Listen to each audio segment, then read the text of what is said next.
right, I'm showing 8:10 now, so I think we'll go ahead and get started. We probably got quite a bit of stuff for everybody here today.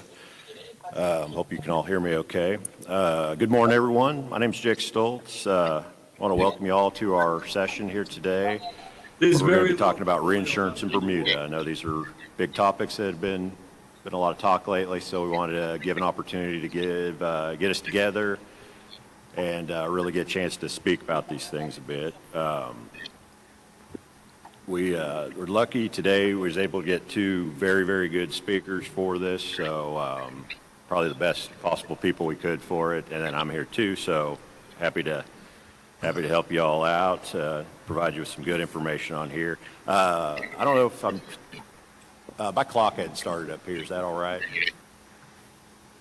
Don't give us extra time. We'll use every bit of time you give us. There we go. All right, now we're on the clock. I did want to mention, I don't know if I'm supposed to or not, but there's 3 polling questions that are going to be running, not for our people in the room, but for the hybrid folks. So just if you've been attending for the last few days, then you know the procedure. So just want to make sure you're aware there'll be 3 questions out there. And before we get going too much further, I did want to kind of introduce our speakers before we get going with everything. Again, my name is Jake Stoltz. I'm a manager in the Financial Regulatory Services Department at the NAIC. I've been here around 8 years now, and my main focus here at the NAIC has been the Reinsurance Task Force and the Mutual Recognition of Jurisdictions Working Group. And I've been here through the full recent revisions of the Credit for Reinsurance Model Law and Regulation for the covered agreements. And then if you follow the Statutory Accounting Principles Working Group, I'm also a part of that team as well. And so I split my time roughly half between those two. So also join me today, I probably have the best 2 possible people to talk about the topic of reinsurance and Bermuda today with me. Both these guys have some experience with regulation, and then we've got John Huff with the industry. So first off, I got John Rehagen, who is the director of the Insurance Company Division, Regulation Division at the Missouri Department of Insurance. John's been with the department for over 20 years, and he's been in a number of roles moving up through the department. He's been the acting chair of the Reinsurance Task Force for the past 5 years now, and he was with us through the completion of the 2019 revisions to the Credit for Reinsurance Model Law and Regulation for the covered agreements. And so he's been our leader through the completion of that process. And then prior to that, he was the chair of REFOG, which is an important group involved with reinsurance processes. So he's been highly involved with this. He also is involved with anything that goes on related to reinsurance over at LATIF, VOG, any of the other groups there. So he's very involved with the NAIC and been a great leader for us over on the Reinsurance Task Force for a few years now. And we also got John Huff with us today. John is the CEO at the Association of Bermuda Insurers and Reinsurers, better known as ABIR. And you all probably remember John. He's been an important figure in insurance regulation for a number of years. He was the former director of the Missouri Department of Insurance. He was the president of the NAIC. And he was the chair and vice chair of a number of important groups, including the Reinsurance Task Force and the F Committee. John's been with ABIR since 2018, and he's going to be able to provide us some important insights to the Bermuda market, some things that we normally don't get to hear. So it's really great having both these guys here. And so we kind of have this set up as we want to kind of go over some common questions that we get, that I hear at the NAIC, just things that we don't really get to talk about publicly as much as we would like to. And a lot of this stuff is going to be discussing regulator-only processes. So I just kind of wanted to give a little bit of background between me and John Rehagen. We're going to talk a bit about the some of the process on approving jurisdictions and approving reciprocal jurisdiction reinsurers and certified reinsurers, just the things that go into that. And then we also want to kind of loop in how that works with Bermuda and some of our other qualified and reciprocal jurisdictions. So the first question we want to do is really just kind of wanted to discuss some of the various duties of the Mutual Recognition of Jurisdictions Working Group. This group basically only acts in regulator-only sessions anymore, so we don't really get to talk about them as much. We mostly just talk about the outcomes of the work they do. So we kind of want to take this opportunity, just kind of remind everybody of what they do, what their primary functions are, some of the work they do, and how they get their job done. So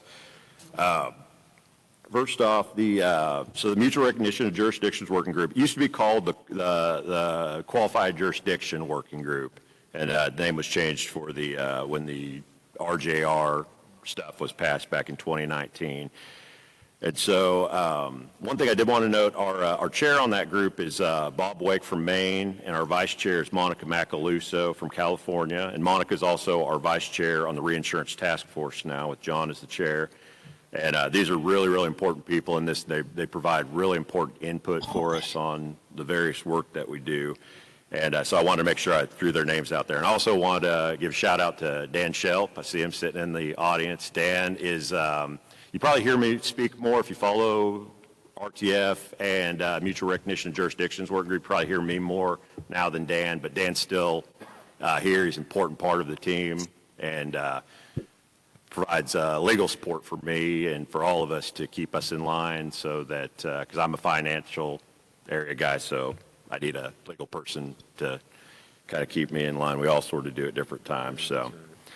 So the largest single function of the Mutual Recognition of Jurisdictions Working Group is really to oversee the process for evaluating qualified and reciprocal jurisdictions. So we are the group that does these.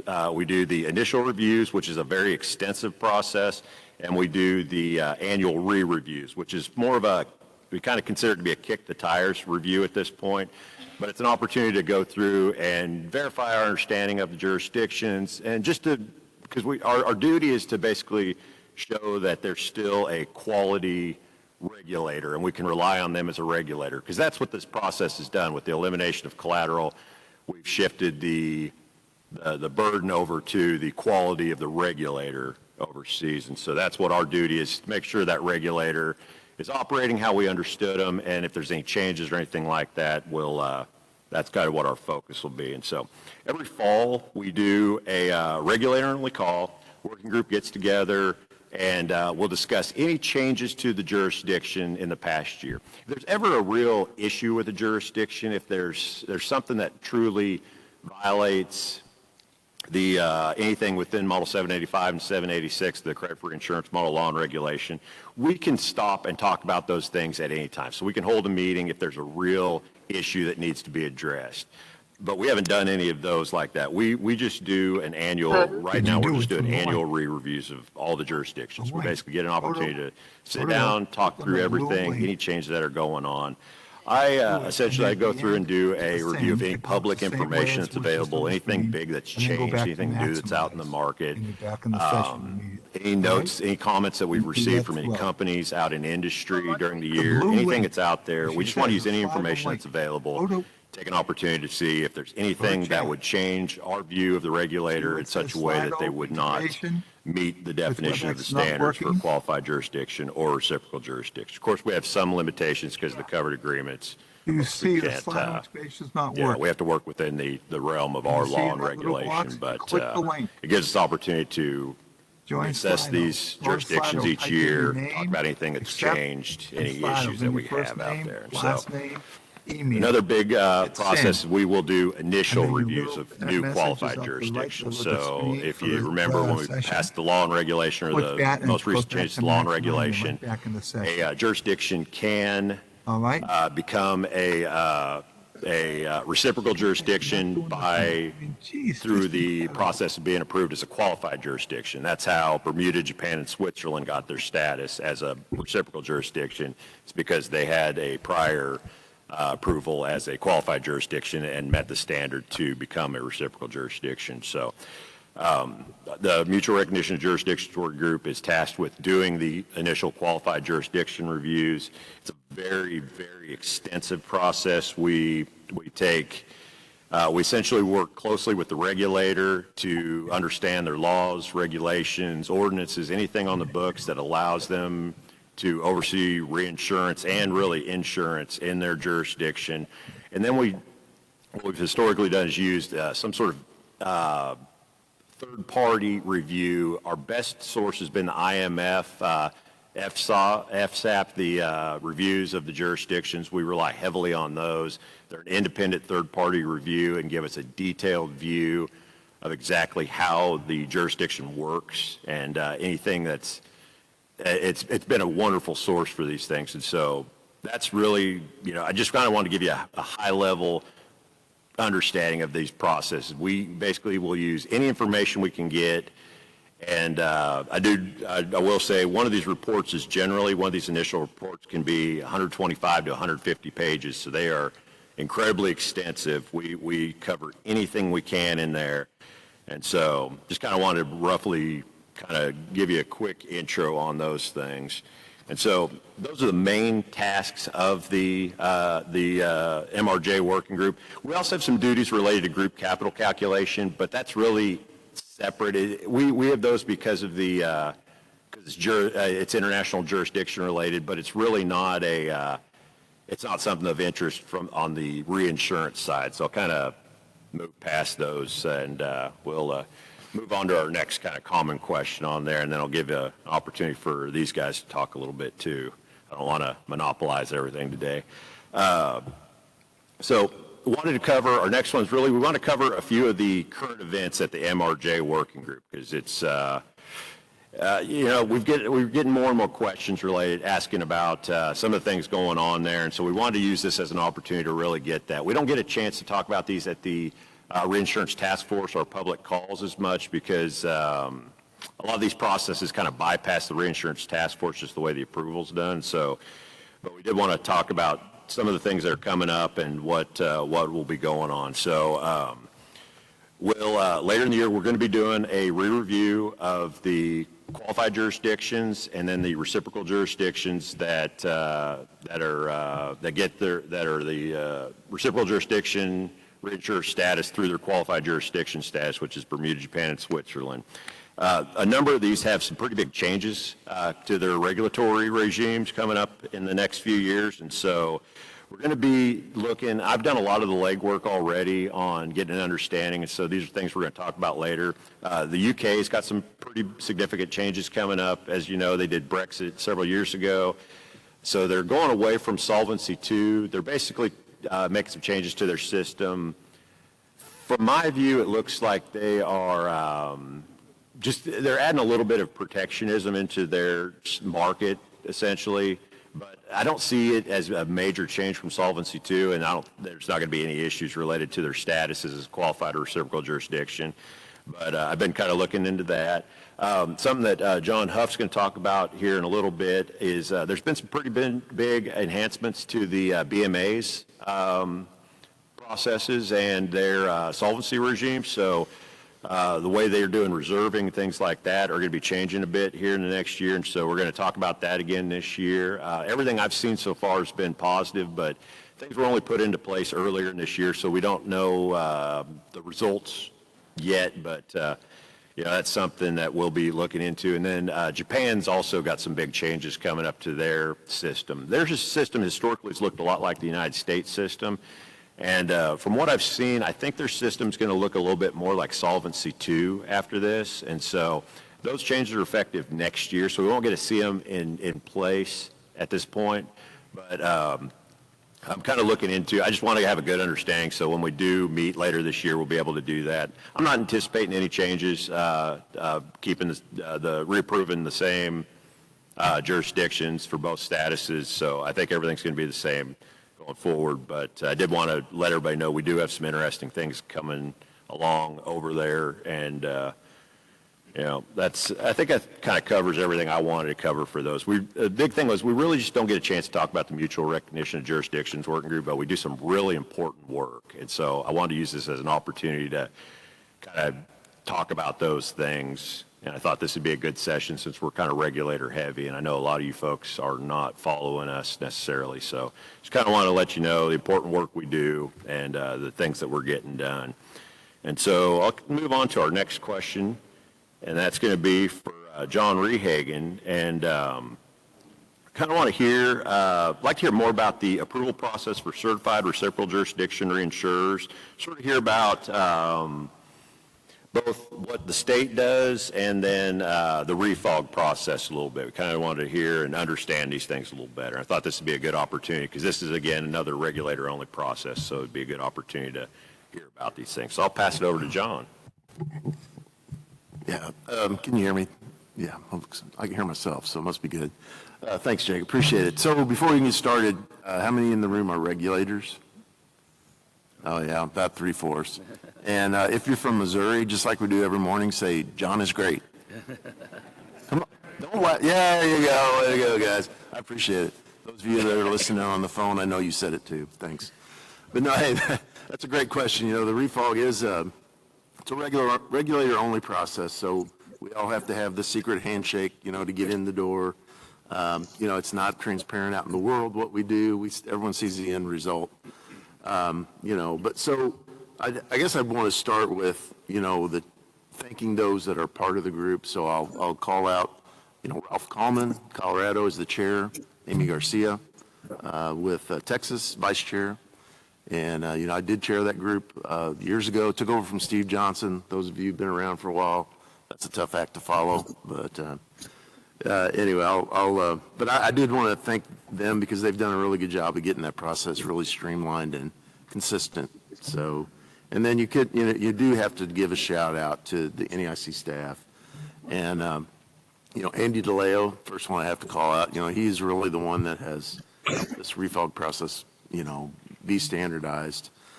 He has some great people working with him. Dan Shelp has already been called out. Got to call him out again. He is the godfather, I would say, of the reinsurance. Somebody sitting next to me, too, also is very, you know, involved in the beginning process of how this all came about. Also, you know, Andy has Bree Wilson and Kelly Hill working with him. What they really do is they take all these reviews from all the states and they do the analysis and put it in a very consistent format. So when it gets to the regulators, when we're looking at it, the same areas are covered. You know, they point out to us any areas of concern they have. So a lot of that work is already done for us. I really appreciate that. You know, and that's kind of the end process when it comes to the refog. But really, it starts at the states. The regulators make the decisions as far as, you know, if a company's going to be approved and they're going to be forwarded on to the refog. So in Missouri, I'll focus on what we do. You know, we have developed a very, you know, comprehensive website that really gives everything that you ever need: applications, forms, history, laws and regulations, our contact info. You know, and I'll call out Lori Ployce. I don't see her in the crowd, but you can wave if you're out there. You know, she's about 10 years ago, she started developing this stuff and really did a lot of it on her own. And now what we did when we started, we just looked at what other states were doing. California was doing a great job. We stole from them. You know, New York was doing a good job. We stole from them. You know, and then over the years, we've just been enhancing it, you know, as we go through. And, you know, I've got others involved in the process now as well. And you know, I encourage you, states that maybe you're wondering, well, what should we do with this? Take a look at our website. You know, steal anything you want. Our contacts info on there. Just give us a call. We'll try to help you out. So, as far as the process, like what do we do? The certifieds and reciprocals are very similar, and you know, it really wasn't an accident when we went through and revised the models. We tried to, how can we make the information consistent? You know, how do we make it the same so that really what it boils down to is there's maybe another form you have to fill out, and you know, obviously we want the fee at the department. We got to pay for people there, so that's important. But that's really all it's boiled down to now is the differences. So, and as far as what we do at Missouri, you know, I'm pretty lucky. Our law requires that there's a reinsurance expert on staff, which I don't know if other states have, but it's really helped us be sort of a hub for reinsurance companies.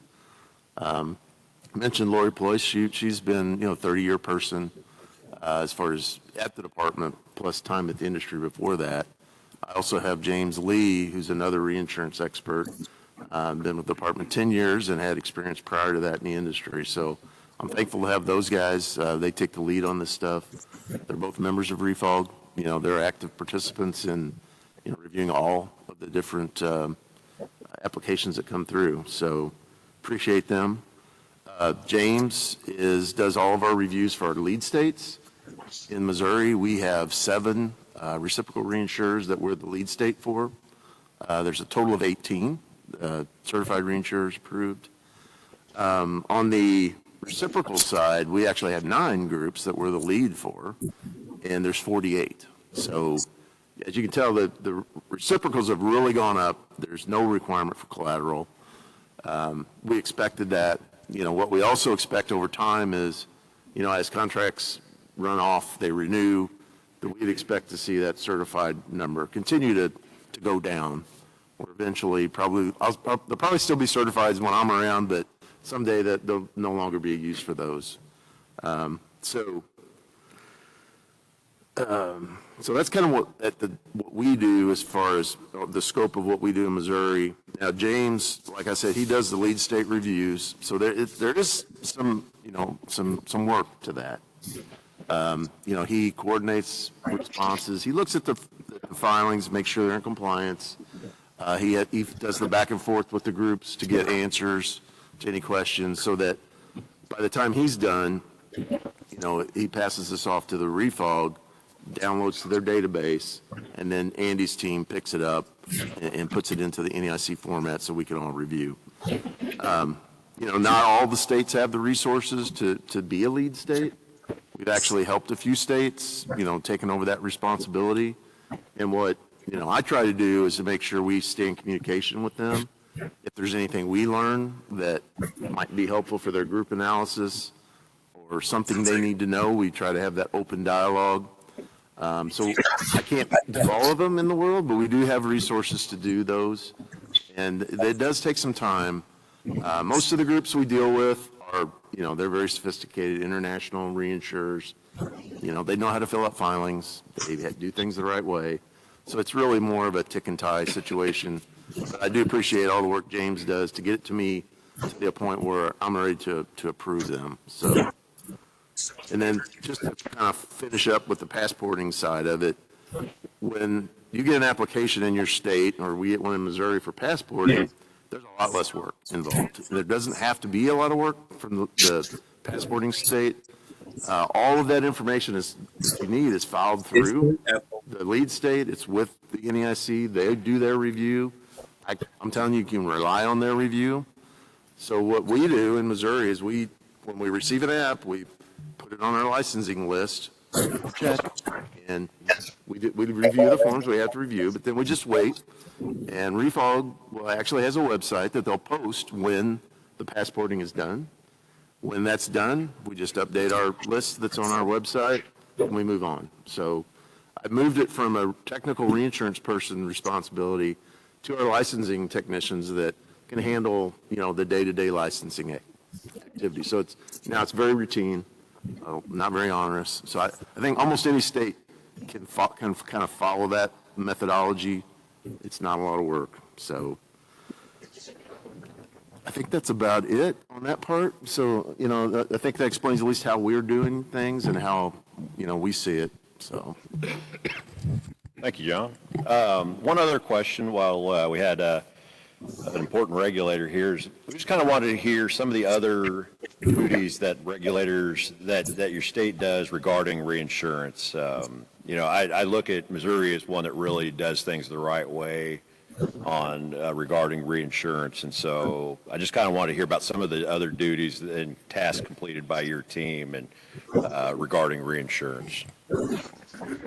Yeah, sure. I mean, I have 2 full-time people. Really all they do is reinsurance, as I mentioned. Everyone knows, you have affiliated reinsurance transactions that you need to review. Since we are the international lead for a reinsurer and the U.S. lead for a couple other international IIGs, there's a lot of filings. So there's a lot of review time. Our analysts spend a lot of time doing initial review. I see Karen Baldry over here with the Swiss Re Group. She usually operates with about 6 to 8 filings going on at one time. Lori Ployce, our reinsurance examiner, is highly involved in that process. All of our supervisors. It's becoming now where there's asset-intensive agreements that we also have our actuaries involved. And sometimes we have to call outside consultants. So, we do hundreds, 400 or 500 Form Ds a year. I'd say maybe 25% of those, or maybe 20%, insurance related. Probably a third of those are very technical, take a lot of time to look at. Thank God we've got the resources to do it. Because, it's, as everyone knows, reinsurance is critical. It can also have a very detrimental impact. So we definitely, look at the financial impact of all of our agreements, not only at the legal entity, but also at the group level, especially for those that we are the group regulator for. So that keeps our analysts, it keeps our examiners that do reinsurance very busy. There's always something going on with reinsurance. And then, besides those specific Form Ds, we're doing reinsurance examinations. So we use James a lot to really look at the controls behind reinsurance, to make major transactions that, we look at all the affiliated agreements, but there's also unaffiliated agreements that are very material that could have a very bad impact on the companies. So he does a great job of helping our exam team kind of do that overall assessment of the reinsurance program in between his part-time job as doing the reciprocals and the certifieds. So, and also part of our responsibility, and I want to give John Huff some time, is to have, we lead supervisory colleges. I see Mike Behrens, he's my lead person on the RGA group. So we have a lot of discussions about reinsurance transactions, how each member of the group is impacted by various reinsurance transactions, how the branches are impacted. So there's a lot of discussions there. I'm very active in obviously we're the lead for the RGA group, but also, for Swiss Re and the Arch groups as well, where we're the lead U.S. regulator.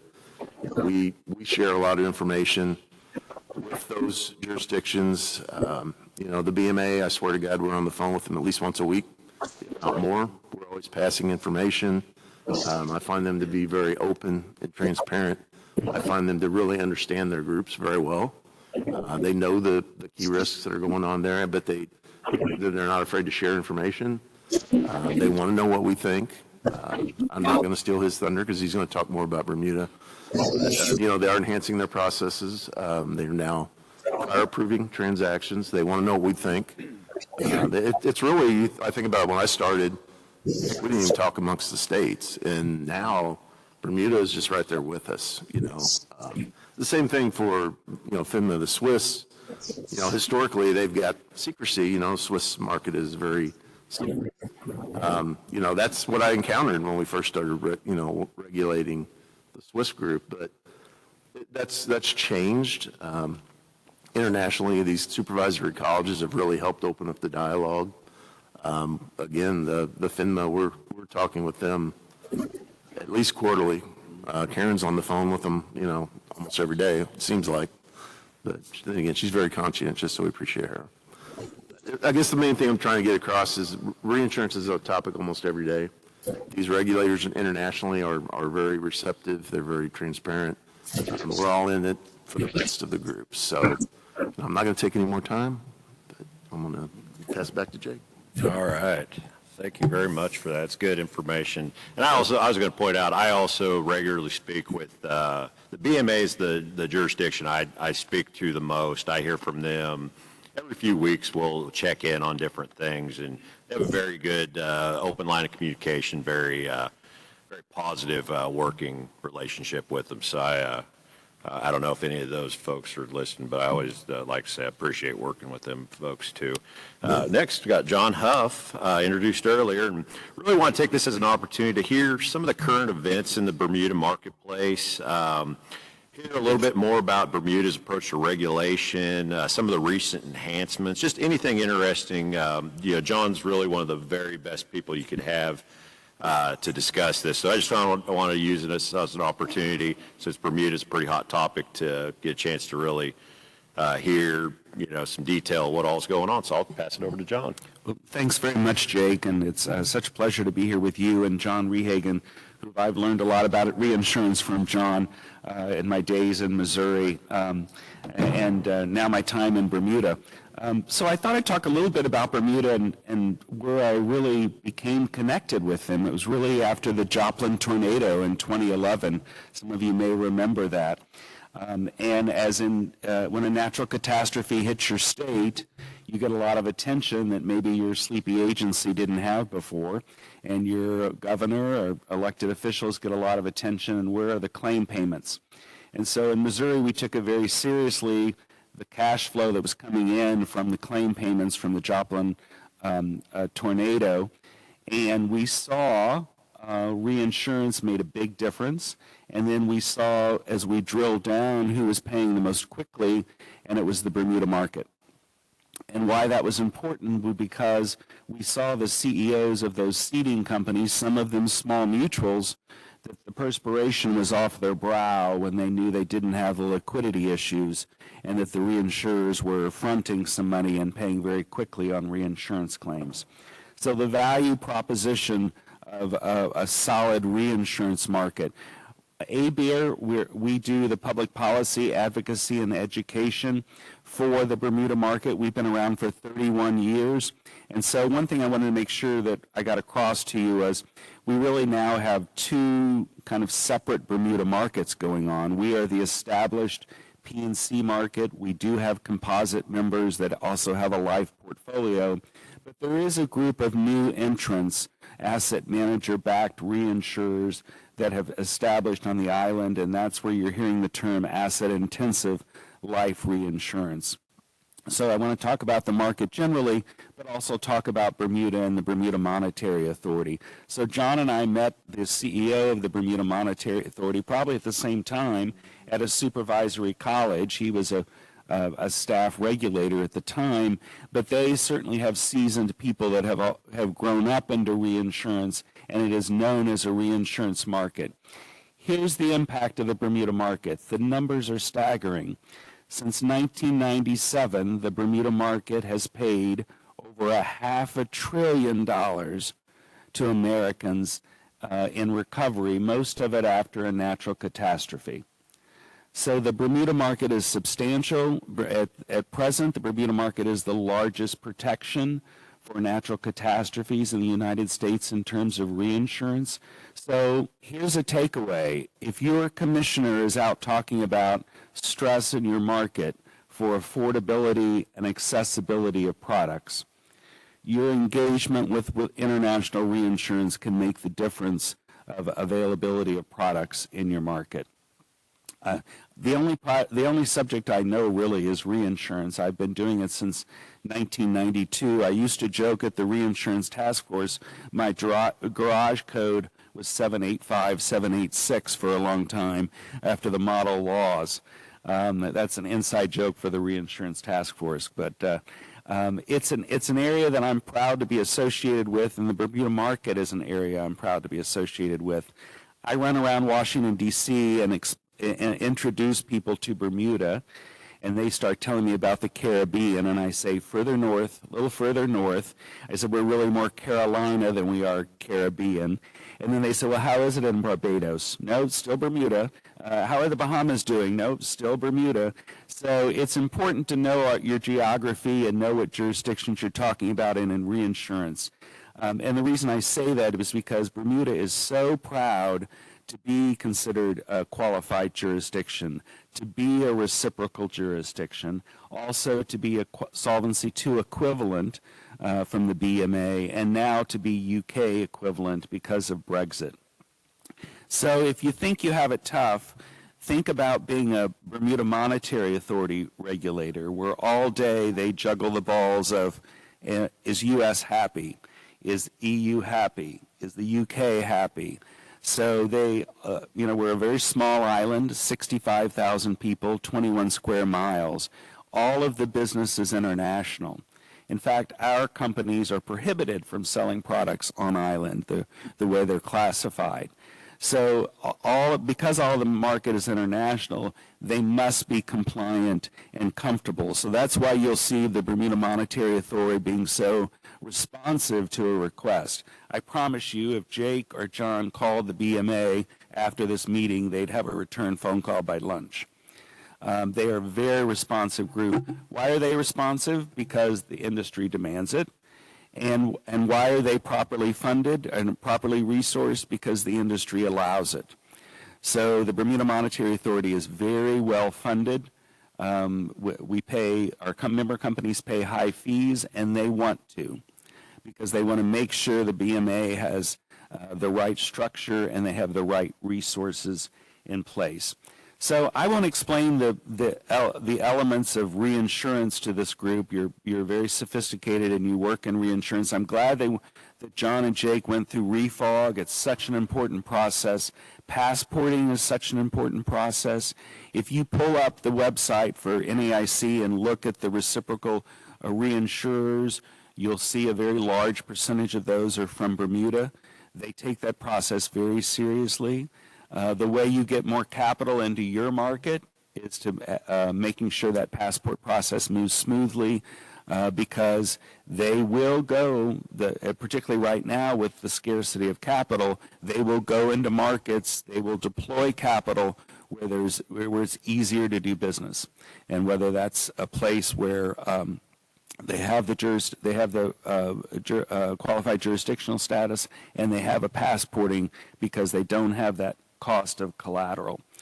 I did want to take a minute just to talk about the changes at the BMA, and also open it up for questions, because you may have seen the BMA came out last year in 23 with regulatory enhancements for its regulatory regime. And much of that, almost all of it, is related to the life industry. They call it the long-term industry, which is confusing in the U.S. because you think it's long-term care. It's really the life and annuity business. It has taken off in Bermuda. It has grown very rapidly. And so this new regulatory enhancement regime was a little bit past due. And the P&C side, we encouraged the BMA to move forward with these regulatory enhancements and to put some more guardrails around what was going on in the life industry. They worked through a consultation process. They went into effect first quarter, and now you're seeing the transition with many enhancements on the life side. Here's the most important takeaway that have come out of those consultations. There has to be a decision whether a transaction is reinsurance or not. You probably know from reviewing your accounting standards, if there is not a proper risk transfer, and then there's a determination that any sort of payment that people may be making or a cession they may be making could just be a deposit. And so you always have control as the ceding regulator of whether a transaction is reinsurance.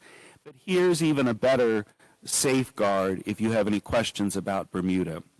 Right now, because of the additional discussion and activity around asset intensive life reinsurance, the BMA will not approve a reinsurance transaction in that space without the ceding jurisdiction's approval. And it's amazing when you hear the stories, because sometimes the BMA is reaching out to a state and they're saying, wait a minute, we're not even sure we know about this transaction. And the BMA is saying, stop then, because we got to make sure you're completely up to speed. So to the extent that you think the BMA or your company's in the driver's seat, regroup, because you are. And if you have any questions about a transaction, particularly on this kind of new area, this asset-intensive life reinsurance, make sure you get your questions answered. And let me just say a little bit about this, because this is a new space. And we, of course, are familiar with the life industry. We have large life reinsurers in Missouri and in the U.S. But this is a new space where asset managers are coming in and establishing these life reinsurers. And the IMF is paying a lot of attention to it. Jake talked about the IMF and the FSAP process. The IMF's concerned about some of these transactions, and they're concerned about concentration of risk. They're concerned about transparency on the asset manager fees. There are a couple of areas that they're paying attention to. And so now is the time to really make sure people are very familiar and comfortable with these transactions, but most importantly, remembering your role that you can approve or disapprove at any time with the Bermuda market.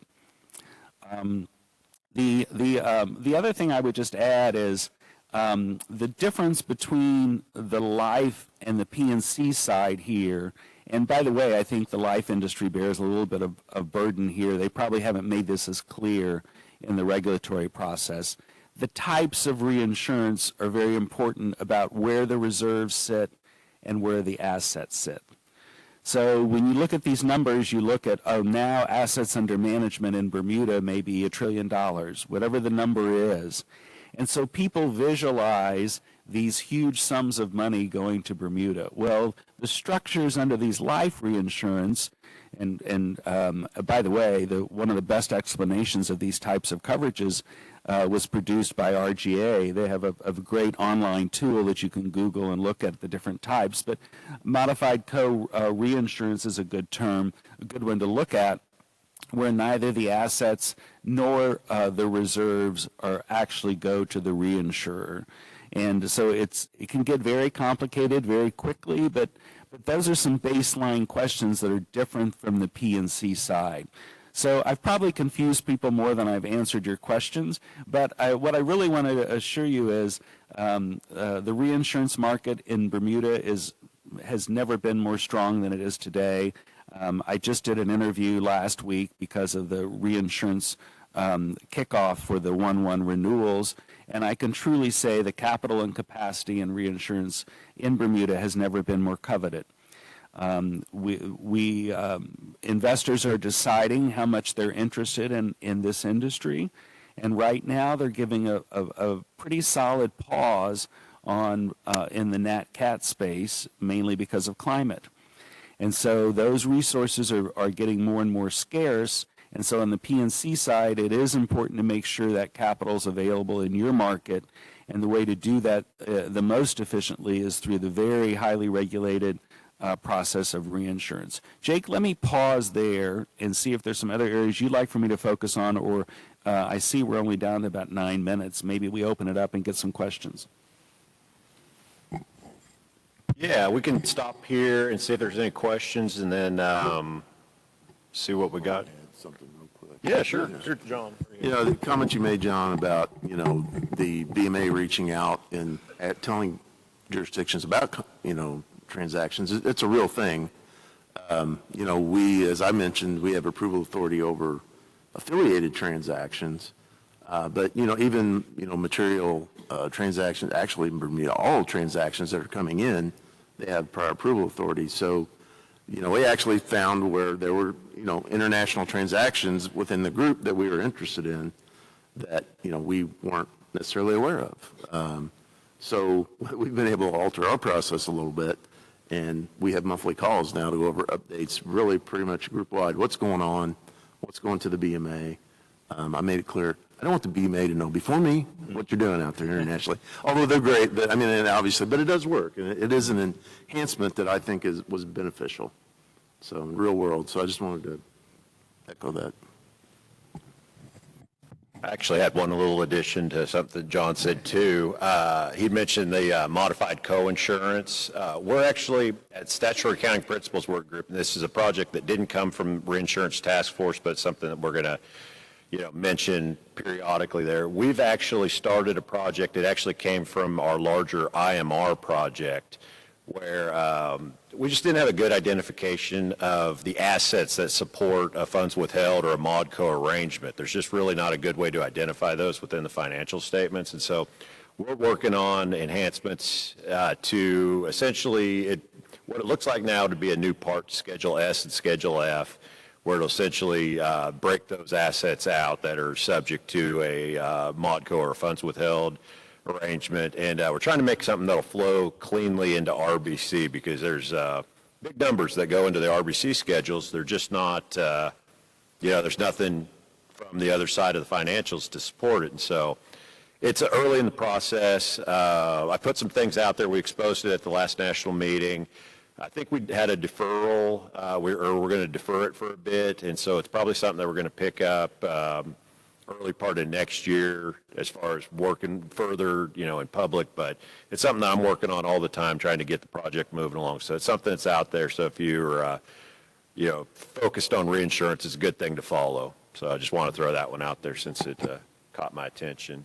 Looks like we got about 6 minutes left, so I don't know if there's any questions. Anybody raising their hand? Anybody out there? We explained everything with reinsurance perfect and you don't need us. I don't know. Do we have anything else? So I may talk a little bit, Yeah, maybe a little bit about John. liquidity. So if you see some of the concerns that are articles right now that are raising issues that are driven by the asset-intensive life reinsurers, you're seeing a focus on liquidity.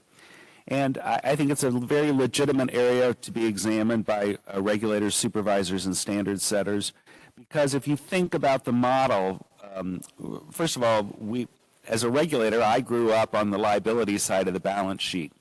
And we spent so much time on the liability side that we, because of the conservative nature of assets, we really didn't focus on the asset side. And this asset-intensive model, by design, plays on that side of the balance sheet. In fact, almost so much that the liability side is the mortality and the longevity. They may cede that off to an additional reinsurer, and those are not really at play. So the liquidity is very, very important. But more importantly than the liquidity, to get the liquidity right, you have to have the asset liability match right. So because you're dealing with annuity products, you're dealing with a residual life of maybe 30 years, then what is that asset that can match? And because they're looking for a higher yield on the asset side, they're looking for assets that might, just by definition, be less liquid. And so you really need to pay attention, we all need to pay attention as a sector, of how many eggs are in that basket and how much illiquidity can you have and still have a very sound portfolio. And of course, that's what regulation's about, is to make sure you have that balance. But is how much of the yield are you willing to get and have a little less liquidity, and then take into account what the reinsurers may be able to provide in the process. So I hope the liquidity, I think the liquidity is a very legitimate issue, but I don't think we should be alarmist about it.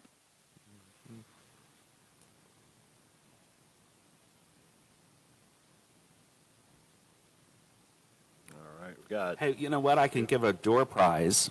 There are two famous Missourians from Bermuda. Who are the two Missourians from Bermuda? You have to name both of them. Who was a Missourian who wrote a lot of his literature in Bermuda? I'll give you the first one. I'm the first Missourian.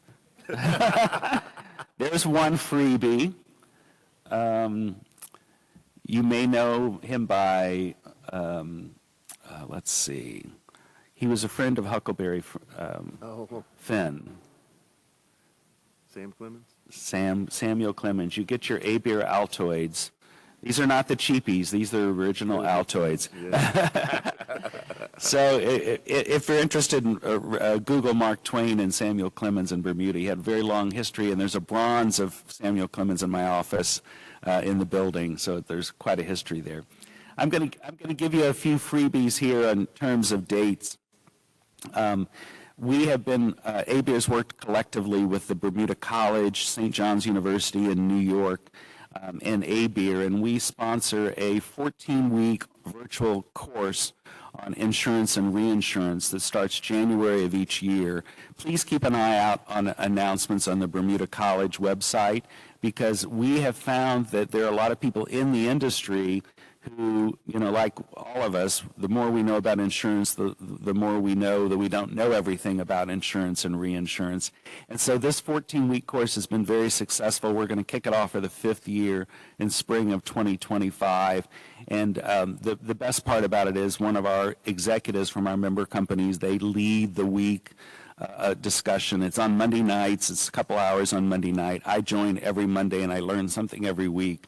So we'll do a session on life and annuity. We'll do a session on ILS transactions or partner capital. We'll certainly do a session on climate, capital, and capacity. But anyway, I throw that out there. It's a free course that we'd be thrilled if you decide to join us in the spring. Well, that sounds great. I think we're probably close enough to time now that we're going to take credit for it. So I want to thank John Rehagen and John Huff again. Great presenters, two of the very, very best we could get for the current status of reinsurance in the United States. So thank you all for joining us today, and have a good rest of your day.